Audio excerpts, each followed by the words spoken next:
has appeared on the presentation. I have no idea what that is. So we're just gonna say it's the mark of good luck. So welcome. My name is Jenny Prince. I'm the president and CEO tonight. I'm the president and CEO of the Lupus Foundation. I'm glad you're here tonight.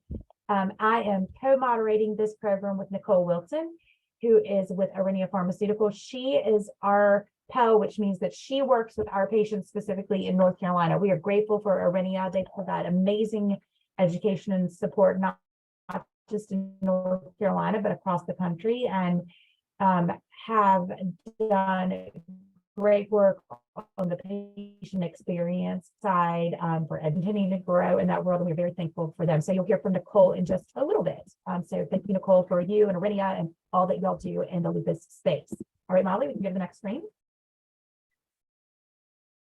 This is what we're going to be doing tonight.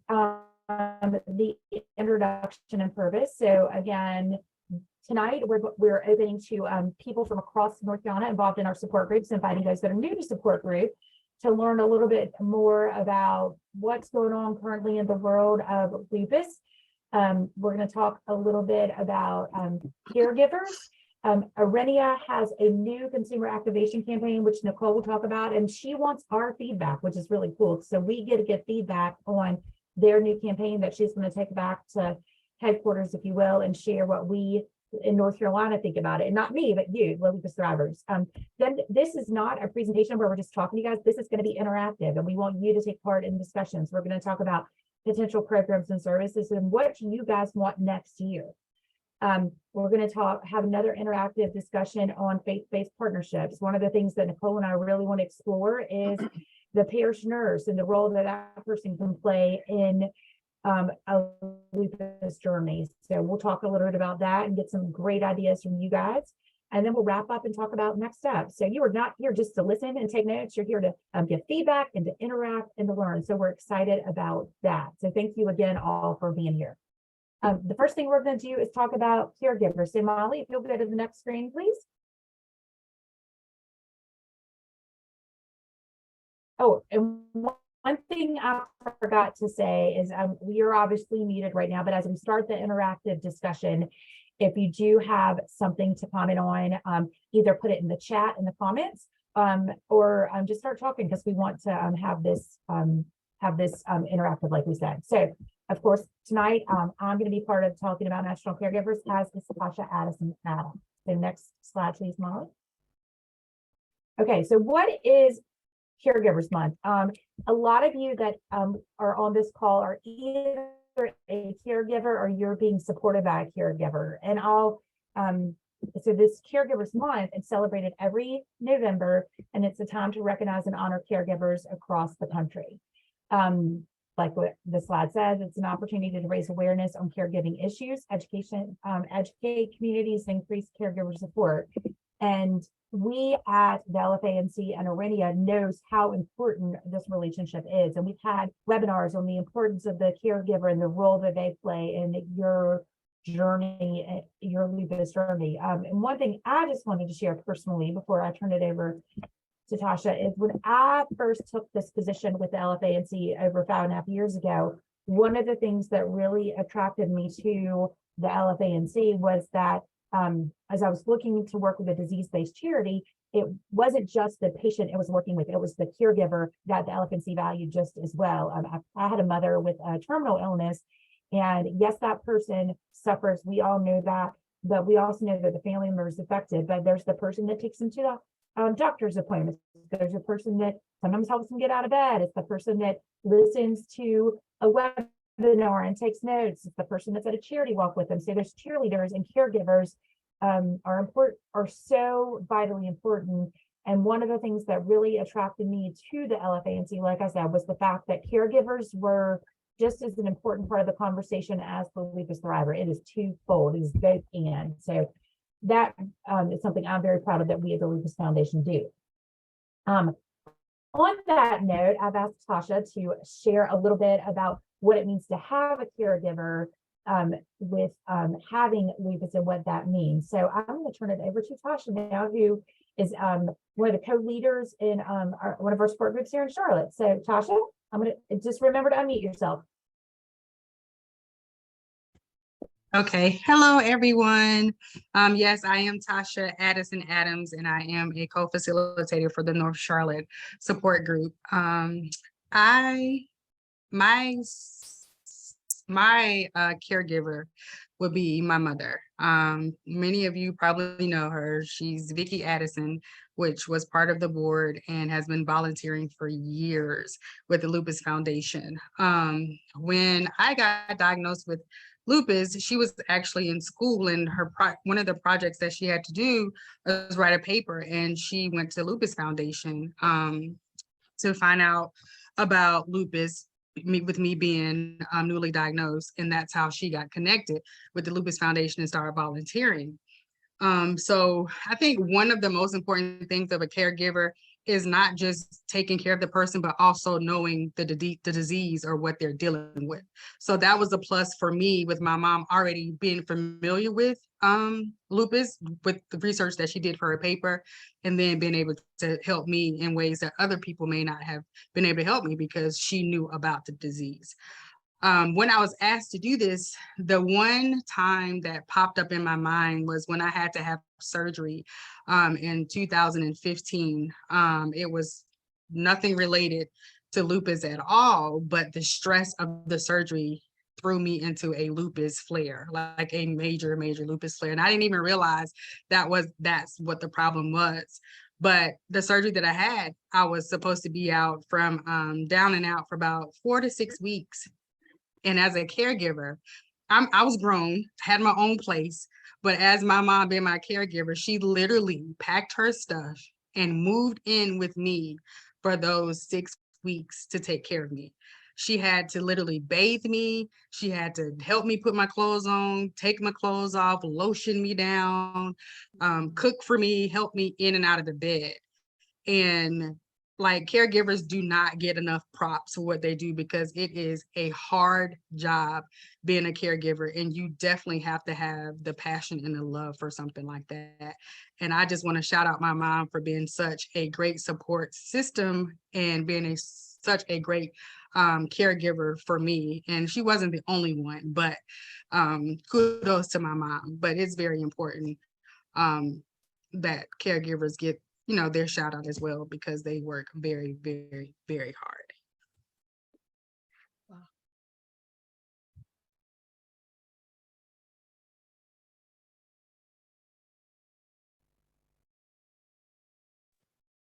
This is Vicki. Great, I have Tasha, thank you camera. so much. And for those of you that know Vicki, I think we could all equal. Okay, Vicki. Okay. Did you have something to share? Okay. Just be sure to Yes, unmute yourself. Okay. I'm unmuted. I just want to say you're certainly welcome, Tasha. Wouldn't have it any other way. And I just want to say, echo Tasha, it is so important to, if you're taking care of someone, regardless of what the disease or whatever the reason, it's so important to educate yourself so you would really understand. You can't understand it from a personal level, but from an intellectual or educational level, you can understand what they're going through, and you know what to expect. And you can better take care of them.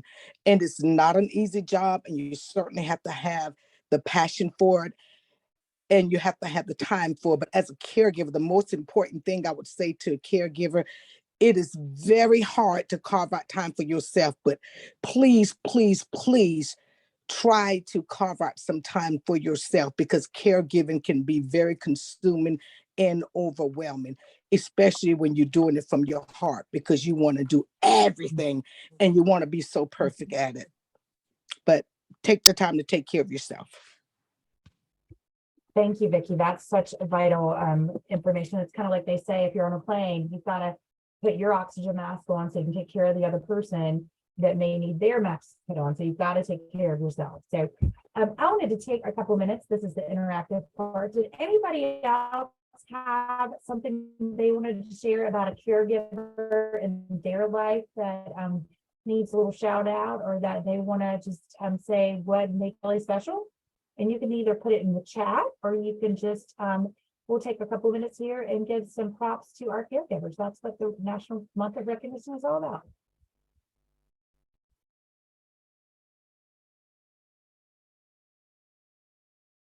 And if you did want to share something, remember to unmute yourself. Okay. Silence to me says that there's not anyone that wants to share, and that is a-okay. So again, Tasha, thank you for sharing your story, and Vicki for echoing that again. I think what I loved what Vicki said about when you give from your heart, it's like you're giving, 200%, not just 100%. And then when it's someone we love and care for so deeply, it's just really hard to remember to take care of yourself first. And I just see someone put in the chat that caregivers should find their support groups as well. That's a great idea. And I think it's well known, but I just want to reiterate that the support groups here with the LFANC are welcome to those with lupus and their caregivers too. So we encourage all to take part. So thank you all. Continue to share in the chat if you want to. And I think now we're going to turn things over to Nicole Wilton. And Nicole, thank you again to you and Aurinia and all you do in the lupus space. And I'm going to virtually pass the mic to you. Okay, thank you, Jenny. And thank you, Tasha and Miss Alexandria for sharing that with us. We are in National Caregivers Month, which Aurinia also recognizes, and your story was very compelling. So thank you for sharing that. We are Aurinia, everyone, we're excited to share a new campaign. So let me, Jenny, I'm free to share the screen, right? Let me see here. Technology is not my standpoint, so you all have to bear with me. I think I can, let's see here. Yep, it looks like you're starting to share. See, okay. It started. So let me I'll just, let you know when it's starting up. It says started. Yeah. So Okay, beautiful. Right. There you go. Okay, I'm good. Okay, so let me just, I just want to move this out of the way. Pardon me. There we go. Okay, let me get to the slideshow. All right. So it is my pleasure to introduce to you all our campaign, Get Uncomfortable. And so this is our campaign for lupus nephritis. And just to give you some background about what Get Uncomfortable means. Over the years, we've talked to our patients, we've talked to their care partners about the daily struggles of living with and managing lupus nephritis. And we know that there are things that people juggle with working, going to school, the daily task of the day, and what a challenge that could be. And understandably, there's a concern with making doctor's appointments and canceling them and then juggling them with all of the other demands about life. So when you miss appointments, there's the challenge of putting your health and your kidneys at risk.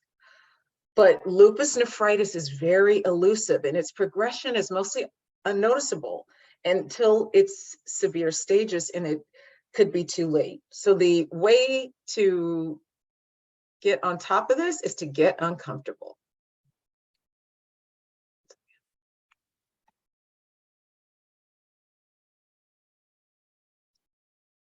And this is to get uncomfortable with the realities of lupus nephritis. So what's our goal? Our goal is to encourage people living with lupus and lupus nephritis to visit their doctor for routine lab testing and be really engaged and proactive about lupus nephritis. So this is our campaign. When you have lupus nephritis, peeing in a cup sucks. But kidney failure is way worse.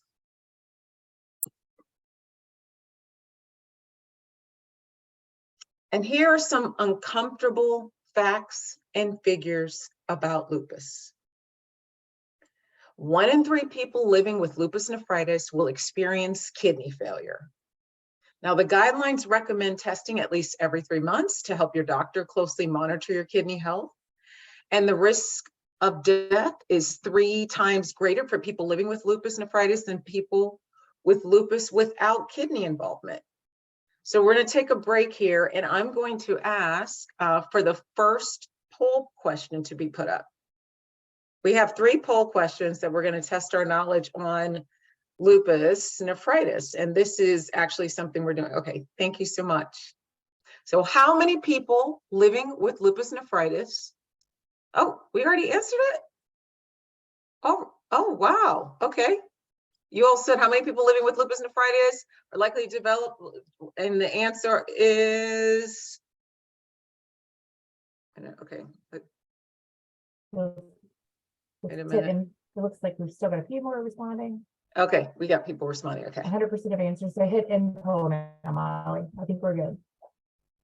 Yeah, Molly, you could hit There we in go. poll.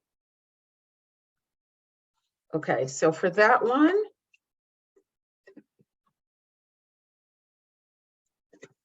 let's see how we did, Molly. All right, so the correct answer, if we stop the poll, the correct answer is B, about 50%.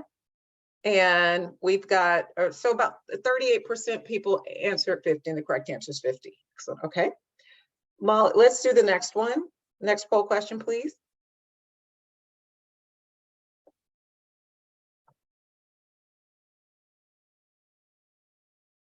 All right, how many people living with lupus nephritis will experience kidney failure? And our choices. Right, let's do question number 2. Okay. There we go. All right, let's see. And I think we'll get this one because I just reviewed this. So we'll see how we do. Now the prize is bragging rights because this is a virtual exercise and I'm counting on you all to get an A on this. Let's see how we do. I think we're headed in the right direction. I think we're headed in an A. Ah, look at that. All right, we've got 100% people that have answered. Okay, so we're gonna end the poll. We're gonna end the poll with an A. All right, all right, 1 and 3. Guys did great, 78%. Okay, so we'll do the last poll question. How often should people with lupus and lupus nephritis routinely test their urine to monitor kidney health? I think this is super, super easy. I feel like this is a freebie. I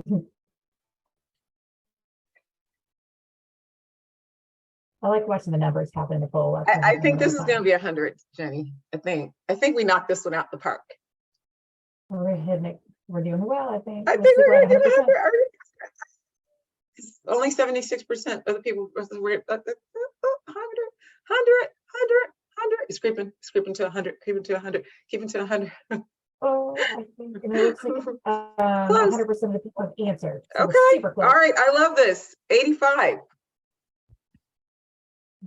Molly, we can end that. We got 85. All right. Beautiful. All right, thank you. Well, we appreciate it. We did great.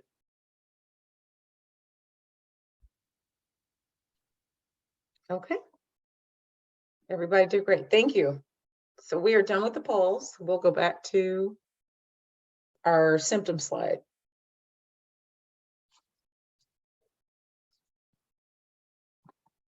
Okay.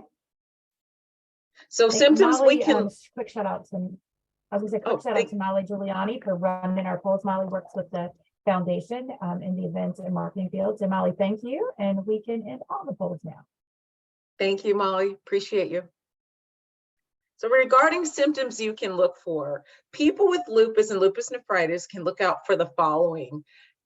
They can look out for swelling, usually in the feet, legs, and ankles, increased blood pressure, and frothy, sudsy urine and frequent urination. And where can we find out more information about this campaign? Well, where can you expect to see us? Well, one of them is at a lupus walk. We're introducing this campaign to the SLE and LN community at various lupus walks around the country. Also, our social media, so through our Instagram and Facebook and other channels, we have various posts about our getuncomfortable.com. We have a microsite that allows patients to find the doctor near them. So we have a doc locator on the Get Uncomfortable site. And we have online banners that will drive you to the microsite. And what else is next?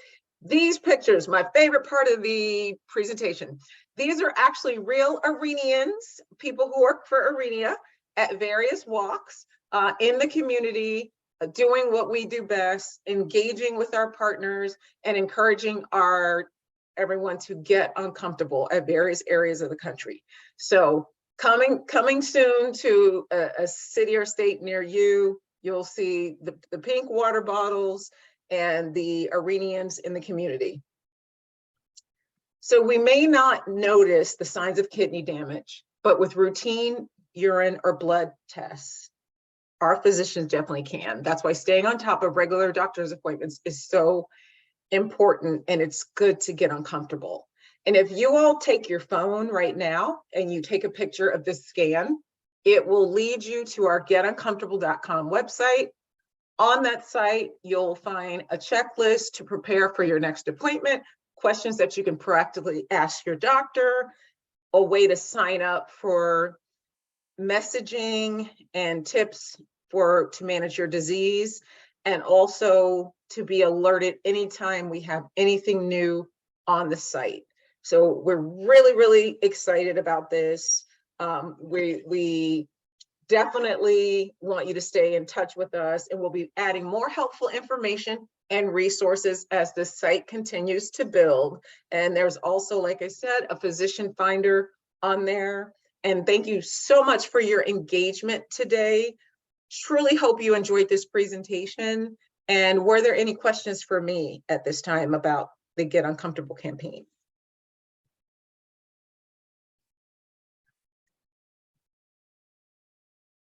I see, nope, let me see, okay. I'm looking in the chat, I see bubbles, but okay, I see, I thought there were questions, Jenny, I was looking. Did anybody scan and get to the website? Yeah, I was kind of thinking the same. So any questions? It is pretty cool how that works. Yeah, no, it's live, so I'm like, we're so excited. So do you register when you get there, Nicole? You can, if you can register. There's an option when you scan, you can follow the prompts and you can register to be a part of the Get Uncomfortable Village. Okay, I got it. You got it? I got it. All right, Reverend Owens, Awesome, she's great. about to get uncomfortable. Okay, we have somebody else All signing out right, now. somebody's getting uncomfortable. Woo. Love it. Yay! I'll see a great website. Thank you so much. That's awesome. We're excited. We're excited. I think when Nicole and I were talking about this, one of the things that really stood out to me is like the whole ping cup. Yes, that's uncomfortable, but it's not easy to have difficult conversations at times about topics that are tough that can be a little bit emotionally laced. But I love that Aurinia is just getting bold and getting right out there and saying, you know, this is it. This is what we're dealing with. And here's what happens when you do, and here's what happens when you don't. Yeah. I think another thing is just so you all can get a full visual. So picture the traditional walks are usually in some sort of field type situation where there's porta potties type thing. So on the porta potties, we have these Get Uncomfortable signs, and it's actually really visual. It's really awesome how they're doing it. Like I did the walk in on the National Mall in DC, and we had them all the porta potties along the mall. So all the signs about talking about getting uncomfortable all along the mall. And then we had the signage, and we have there's always like music and everybody's gathered, but then there's really a great sense of urgency because everybody's there, whether you're representing Aurinia or GlaxoSmithKline, or you're representing the Lupus Foundation, or whomever you're there for. There's multiple reasons that you could be walking for your family member, walking for the cause in general. Everybody's there for the same reason, which is you are there to support lupus in some sense of fashion. So that energy and having all that, and having patients come to the booth and ask, well, what do you mean getting uncomfortable, and walking them through this, it has been such a revelation and inspiration to talk to people about this and to have them, just walk through the resources. We have a big tabletop where they can scan. And so we've done away with the old school brochures, because with the QR codes, we're finding that our patients really appreciate the technology of being able to scan on their phone and getting right into the site and being active. So, and we're putting QR codes on our water bottles so that you can take it with you, but then still be able to access the information. So that's why the pink water bottles are kind of our signature now. Hey, Nicole, I love that it's like such a great reminder to make sure you do it consistently, right? Because it's so hard sometimes to make another appointment and follow up on another appointment, but doing it consistently can really be the key. Yes, thank you, Erin. Yeah. Exactly. We had a speaker. I had a speaker program last night with where I moderated one with Dr. Alvin Wells, who is a rheumatologist out of Wisconsin, and he mentioned he was telling the patients, listen, I need you all to feel empowered when you come to see me. Have your questions written down. Like, I'm giving you a block of time. Please come prepared with the questions that you want to ask me. He said one of the things that makes him a little frustrated is that patients always start to ask questions as he's about to leave. And then he's like, and then it's too late, that I can't, I'm like, literally, he's like, oh, wait, Dr. Wells. And he's like, no, have them ready for me. When I walk in the door, then let's, that's my job. That's your time with me. And so it's like these checklists and things that'll have people feel empowered to take charge of their care. So that's all we're trying to do as well. Yeah, Nicole, it's interesting that you said that, because I often end up talking with people who are just diagnosed or they don't really know what to do. And I always say the most important thing is kind of track your symptoms, which I see as part of this campaign. Even just on your phone as a note, track your symptoms. And then before you have your doctor's appointment, rank your things, the most important thing you want to address first, because they only have so much time. And it took a while to kind of get into that habit, but I felt like it made such a huge difference and made my doctor's appointments more fruitful, right? Like I got the right things addressed earlier. Excellent. Yeah. Track. I have a question. Is there like a reminder? I know we tend to put our appointments on our own personal calendar, but does this website have like a reminder where it will send you a text or reminder saying you need to have your, urine or blood checked, like when you get closer to it, since it should be done every 3 months, it would be great if that website sent a message saying you're due for a check in 2 weeks, or you had your last check in January, so you're due for another check. That could help keep people reminded as well. You mean a reminder to have lab work done? Yeah, lab work. Okay. Yeah, I think that lab work. I can submit that to marketing. Okay. And not only do we should have it done often, because I don't know who was speaking previously said that sometimes we forget to make that next appointment, but it's important to do it often, because just because you're not having any symptoms right now or your last check was great, doesn't mean that in another month or two something could go wrong. Mm-hmm. It's like with a mammogram. People tend to say, I had my mammogram last year and I didn't see anything. There was nothing there. But it can happen right after your appointment. So it is very important to do it often. Thank you. Oh, no, thank you. I think those are great suggestions.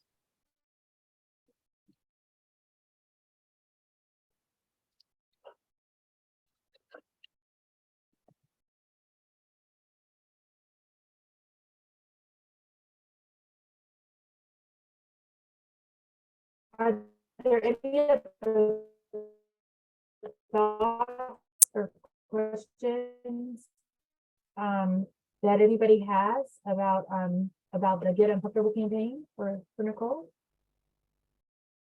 I took those few down, Jenny. I'll follow up with Heather from our Yeah, I marketing. think that if you register for the website and got a reminder, that would be fantastic. Great feedback, and that's exactly what we wanted from this. Thank you guys for you're giving this feedback that could affect people with lupus all over the country. So that's awesome. Thanks. And I think our next subject we're going into is getting, this is the time for you guys to let Nicole and I know what programming and services are you looking for? What do you as a lupus patient or you as a caregiver for someone with lupus, what are y'all looking for that that Aurinia can offer, that the LFANC can offer, that we can partner together and give? Are there some things that you thought about or heard of, or just, gosh, this would be a great idea if that y'all could give us some feedback to, because Nicole and I actually have a meeting next week and we're going to be talking about programs for 2023. And we'd love to have your feedback of some things that you think would be important going forward. So this is a good time to dream a little bit.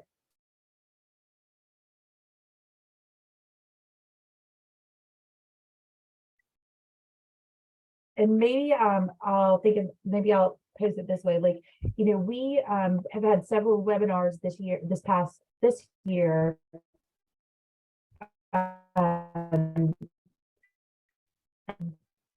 That were led by Aurinia, and of course we have our educational summit. But are there certain topics that you want to learn more about, things like that? And just remember to unmute yourself or put it in the chat.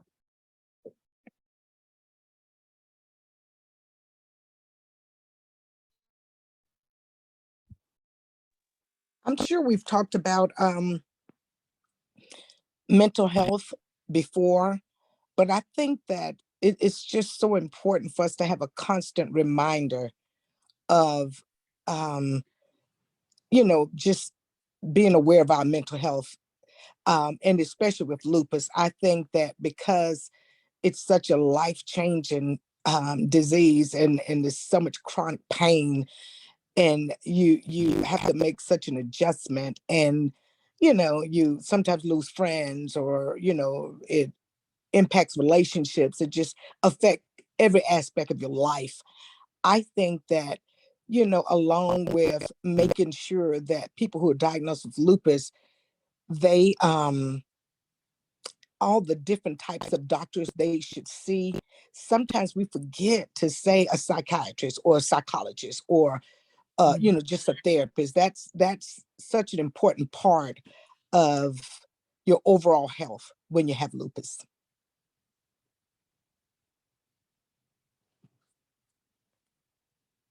So Vicki, if I can kind of reiterate what you said, almost like that, well, here's that whole medical team to talk about all the people that should make up your medical team. That I think that's a great idea. And the mental health piece, and I see one of my favorite mental health professionals just commented that she agrees with that. Dr. Maniel, thank you. And someone actually posed this question to the group: why do they think it is that a rheumatologist doesn't bring up the mental health aspect? And Dr. Maniel, if I could totally put you on the spot, why is there a response to that?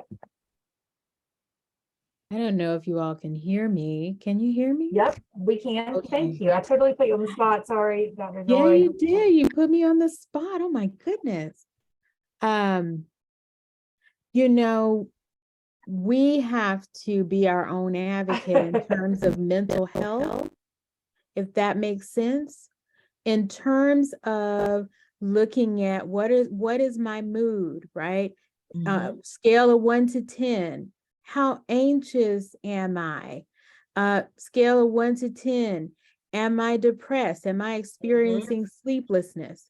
It could be a wide range of factors, which is why sometimes the rheumatologist doesn't specifically address, because it could be medication that you're on that causes a shift in mood. It could be life stressors. It could be because of what's going on lupus wise, right? So it could be a combination of all of those things as to why you may feel lupus fog, depression, you may feel anxiety, you may feel numb, like, you know, you can't get happy or sad or mad or glad. So truly keeping just like a little diary, a little journal bullet journal or something like that to just kind of monitor your moods, even if not daily, then a couple of times a week, because you want to look at what changes are you going through that may be causing some of this. And so just kind of think about it like that. And I myself, I have to do that as well. I have to kind of write things down, because otherwise I would be like, oh no, everything is okay. Everything is fine. No, it's not. You know, you want to kind of be real with yourself. And that way you can take that data into the doctor's office and say, for the past 4 weeks, I have experienced sleeplessness. I have experienced panic attack, right? So you do want to kind of, you know, have that written down, just like all the other things that we write down regarding our treatment and outcomes. So I hope that's helpful to you all. There's so much more that I could pack into that, but really, I think it's just you know, being honest with yourself, honest with your symptoms, and of course, reaching out to a mental health professional for therapy, or through your EAP program, or just for one session. You know, you really want to keep them on your team of providers. So Thank you. was Thank that you, Dr. helpful? Yes, thank you, Dr. Neal. And Thank you again, so I much. put you on the spot, and I appreciate it. And you may remember her name. She has spoken at a couple of our different summits through the years, and Dr. Neal has, so she's fantastic. But just want to hit a couple of things that were said in the chat, because they've just been great. Ebony shared that feedback, she's gotten great feedback on, and that's an important part of your mental health, of understanding this journey. And I'm getting messages that my internet is unstable. I'm apologizing if I'm breaking up, and I'll let you guys read some of the other comments in the chat. Make sure you're reading those, because they're just fantastic pieces of information. All good information. All good information. Jenny, may I say that as far as rheumatologists, I think what I would love for them to do is, when they're talking about all the symptoms and what you can expect, that maybe they need to name brain fog, or maybe they need to talk about how your mental health can be infected by lupus, not just, you know, it can affect your kidneys or your lungs or your heart, brain, but talk about that part too. And maybe that's what someone meant. Why do rheumatologists not mention it? Maybe if they could just talk about it. And I think that what we really need to do is just kind of normalize it, so people won't feel like there's something wrong with them, or they don't want to talk about it, or they don't want to admit it. But it's almost impossible to have a chronic illness, a life-changing illness, and not have any type of mental health challenges. So it's quite normal to experience some mental health issues when you have a chronic disease. Absolutely.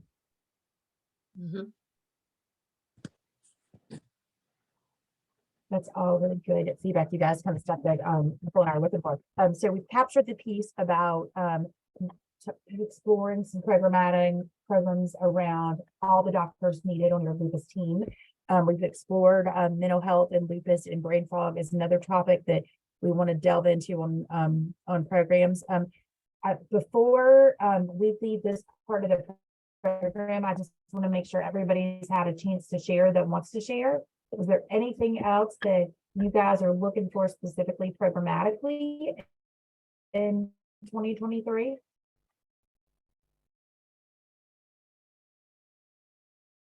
So silence usually means an answer. And there's some great activity going on in the chat, so I hope you guys are all reading that. I would like to ask, is there a possibility in 2023 that we would start back having in-person You know, the webinars are great, and I love technology because it allows us to Mhm. still reach people and just do so much. But I do miss when we Mhm. used to have the in-person workshops. Yep. I can't answer that definitively, but what I can tell you that I met with our board chair just this week, who's on the call, Aaron, thank you. And we specifically talked about the need to be in person again. And we see that, and we know that, and we understand that. So as we are making our plans for 2023, in person is a top priority for us. We don't have any dates set yet on anything, but know that the board and the staff recognize that is a top priority to get back in person in some effective things, but in person we know is the top of the priorities. Okay, thank you. Mhm. Yeah, thanks, Vicky. We have talked about that extensively, and we really, really want to be back in person. We feel like that human connection is so important for our thrivers. Mhm. And I know that some of the support groups have been back in person, which has been great. You know, where possible, I think going into this upcoming flu and cold season, people are being a little bit more cautious, but I do think Yeah. once we can get through that, I would love to see some more stuff in the spring. So that is definitely one of the top priorities for us. And we hope to be able to, you know, really solidify some of that stuff and be able to send that out once that gets really firmed up. Awesome, thank you. Yeah. Yeah, And I would, yeah, thank you guys. And I just echo, we know that that's part of the mental health piece of that human connection as well. And then I see a few people talking about support groups and wanting to start those up. And what I would say to you with that, why don't you reach out to me separately? You know, like an email, reach out to the office, and we will look and see what we can do. If there's something already in your area, what's interested and things like that. And I know that Aurinia has been a big supporter of the support groups as well. So, you know, I think that would be fantastic when we think about, I know I'm putting words in Nicole's mouth, but I know that the team at Aurinia is interested in being in person with us as well. So, all right, so let's, I want to be considerate of the time. I want to be considerate of the time. The next topic we wanted to get feedback on, and this is probably a passion project of both mine and Nicole's, is looking to engage parish nurses. When we look at kind of where we are and the role that the parish nurse plays in a lot of people's lives, and that there's a lot of, sometimes there's a lot more trust with a parish nurse than there might be a clinician at a medical clinic. Nicole and I have really wanted to try to do something with parish nurses and using them as part of our education vehicle, our support vehicle across North Carolina for people living with lupus. So the next question that I would love to see either in the chat or people to comment on or connect us to is what your thoughts, or do you have a relationship with your parish nurse that you depend on for part of your health journey? What are you saying? Parish, P-A-R-I-S-H nurse? Is that what you're saying? What's a parish nurse? Great. Yes, like the nurses. Okay, a parish. There are a lot of churches and faith-based congregations, nurse that works with that faith-based community. And that person tends to be one that is of high trust for the people in the congregation. So what we want to explore is, rather than parish, what is some faith-based relationships on the lupus journey that would connect us to people to create more education opportunities, more support, more programmatic work, things like that.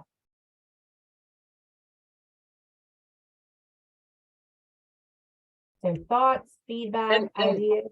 And I'll just add, the concept came from, there's a gentleman that works at Aurinia named Christian Harriet, who is, he lives in the Maryland, DC area.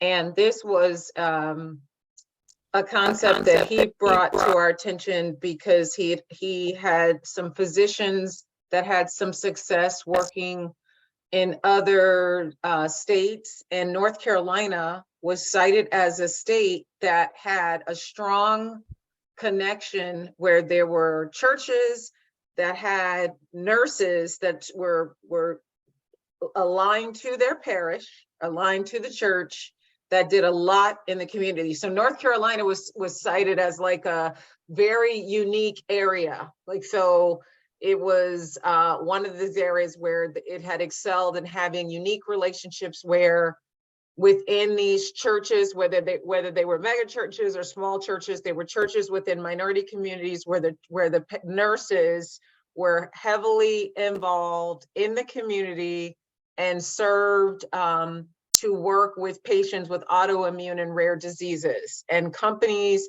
that worked with like NKF, LFA, and any advocacy groups could partner with the churches that had the parish nurses and do community advocacy. So that's where that's where I initially learned from Jenny and Christian, like that might be an avenue to partner with. So does that give some context to what we're asking? And has anybody ever heard of that concept? Because it was new to me.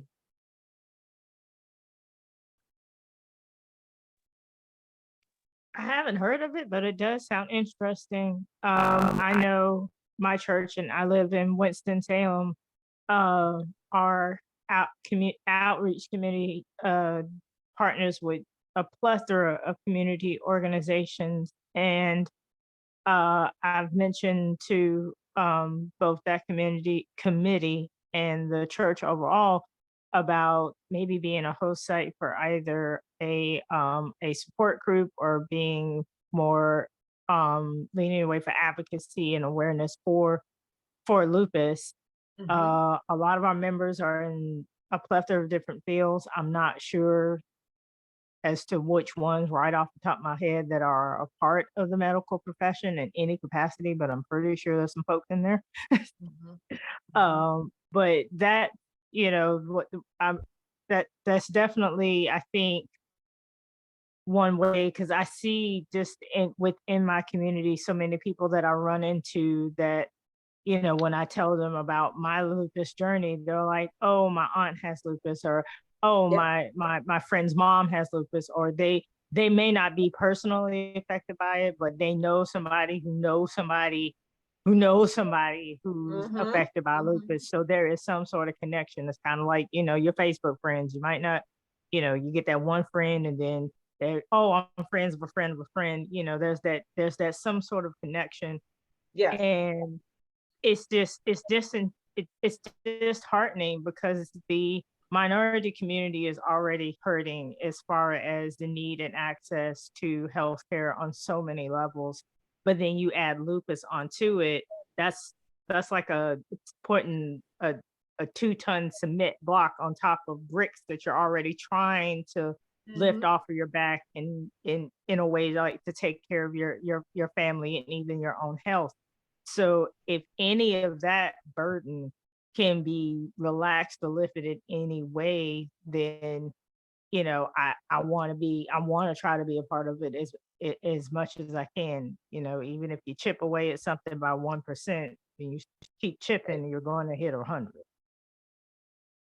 Yeah, I mean, I think it's a great idea. You have lots of churches that have wellness ministries and are filled with folks who are in the healthcare field, whether that be nurses, PAs, nurse practitioners, and they are already doing work with things like weight loss and hypertension and diabetes. So why not add lupus to that mix? And you know, I think that's a great idea to mobilize those folks that are in a healthcare field to you know, advocate or promote, educate, whatever you phrase you want to put that about lupus, because you know, it is just as prevalent in the minority or African American community as diabetes, hypertension, those things like that. So I mean, I I think that's a great idea. I would be on board with something like that. Awesome, thank you. I'm trying to understand what would that look like. I mean, is that where the parish nurse would just educate the congregation about lupus, or would they hold workshops? I just don't understand what it would look like. And would they go through some type of training with the Lupus Foundation so that they can in fact learn about lupus and be able to really know enough about it to be able to educate others about it? Because, I mean, you have doctors that don't know a lot about lupus, so we can't assume that nurses does. Yeah, and I think that's a fair comment, Vicky. So to me, and again, this is just kind of in its very much infancy of us exploring it. So Nicole and I have batted around ideas of like, maybe what we do is we do a training for parish nurses across the state so that we're making them aware of what lupus is, what to look for, what are some signs and symptoms, kind of an intro to lupus, if you will, like we do at a summit. And we make sure that we are educating the nurses that may be working with people that are experiencing lupus. Maybe it's their congregation, that type thing. Somebody comes to them that, maybe it's a workshop, maybe it's a webinar, maybe it's hey, we just want to make sure that there are QR codes or educational materials or whatever in all the churches in a certain area, that type thing. So again, this really is its infancy because we want to explore this idea because I think it's got a lot of merit. And so we really are kind of brainstorming here. I would say we're at the very beginning of what this would look like, how we would execute it on it. I've seen several people in the chat say that, their church may be interested, but it sounds like a great idea. And it's what I think that to me seems very appealing. And when we know that North Carolina is part of the Bible Belt and that there are a lot of faith-based congregations throughout North Carolina, it just makes sense. It might be one more connection point, if you will, to help reach out to people, help educate and make them aware. Well, I like the use of the QR codes now. Even if we, like churches that still do bulletins, put the QR code on the back of their bulletin or somewhere on their bulletin, or if we just sent letters to churches in the communities and include a QR code, maybe they won't have to do a whole lot. But if they just make that QR code available to their congregation for those who may have lupus, then that code will scan them right into the Lupus Foundation website and they can make sure contact themselves. Great. That's a great idea. That is a great idea. Huh. All right. In the comment, there was a great input on this concept. Like, it starts with education and awareness. It is so true that lupus has so much mystery to it, even for patients and caregivers and families. So even if it was some kind of campaign that things were sent to churches, like it's just one more connection point of how we get the word out of what lupus even is and what to look for as a starting point. And from that, the connection comes to, let me tell you about the Get Uncomfortable website. That's when we start. Once the awareness is made, the education can start taking place.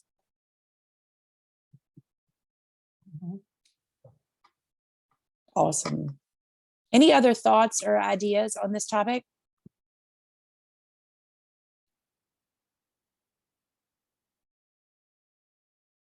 All right. Well, I switched to my phone instead of my computer. I'm sorry I've had such internet connectivity to make it, if it made it uncomfortable for folks. I guess it's the storm that's brewing and my AT&T fiber is not liking it very well on the connectivity. But I think the last part of our program was just to open it up for general questions and answers, whether it's for me or Nicole. We'll take a little bit of time and do that right now. Jenny, I did have something that I would like to put out there. Okay. Going back to the mental health concerns. Uh-huh.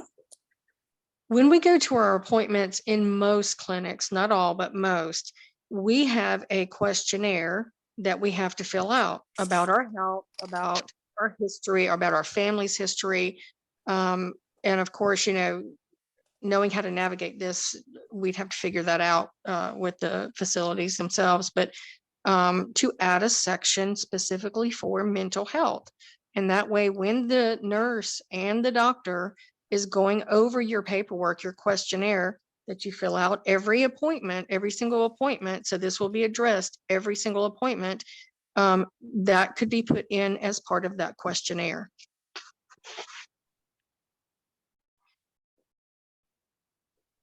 Right. I think that's a great suggestion.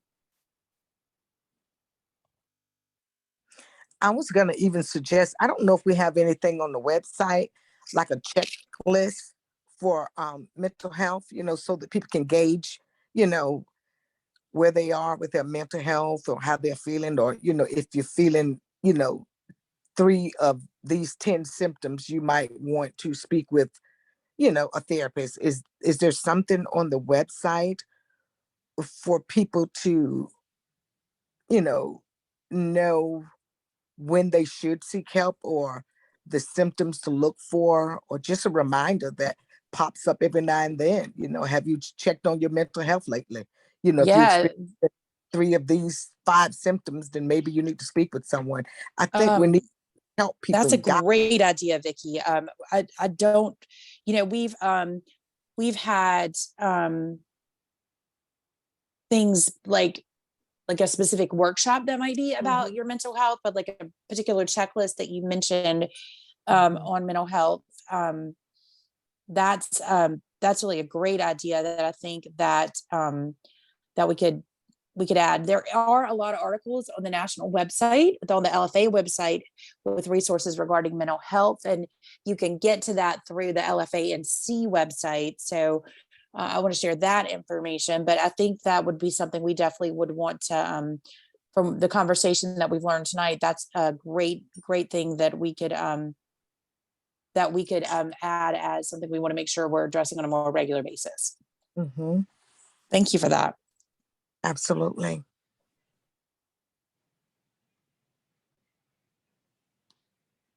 All right. Other things, other thoughts, other questions, other ideas, any other feedback on anything that was shared tonight, or things that you would like to see, other things you would like to see as an area of focus in 2023?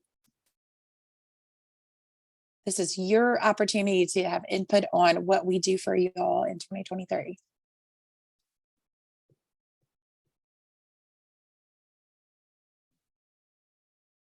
All right. Nicole, is there anything else that you want to share or add this evening? No, I just want to thank everybody for their feedback and their active engagement, and to say, Jenny, that I will miss working with you. It has been very rewarding. Thank you. Thank you. It's we've got a lot of good things going for the Lupus Foundation. Excited about what the future holds, and are very thankful to you, Nicole, and for the relationship that you and I've built, as well as with Aurinia, and just thankful for the commitment to all those living with lupus, because as we have said very often, and I've heard many people say I have lupus, but lupus doesn't have me, but this is a very special place, and I'm honored to have been a part of it for the last 5 years. So thank you. Thank you all. And I really don't like being the center of attention, so I'm going to switch the subject. Again, thank you all. Just a reminder that we do have one more webinar scheduled for the rest of the year next week. It is on grieving your diagnosis. That is a webinar that is being done next week through the Let's Talk About It series. So that's on the website. So make sure, if you haven't already, signed up for that, and stay tuned for the good things to come from Aurinia for 2023. And thank you all for your kind words. And I will miss y'all too. So if that's all we've got, we'll just call it an evening. And again, thank you so much. Stay safe out there in North Carolina. We're supposed to have bad weather this weekend, and might be a good weekend to snuggle up in some flannel pajamas and watch a good movie. So Take care of yourself, Thank take you, care Jenny. of each other. Thank you again to our caregivers, and you all have a great evening. Thanks, Jenny. Thanks, Nicole. Thank you. Appreciate everything. Bye. Y'all have a good night. Bye-bye. Thanks.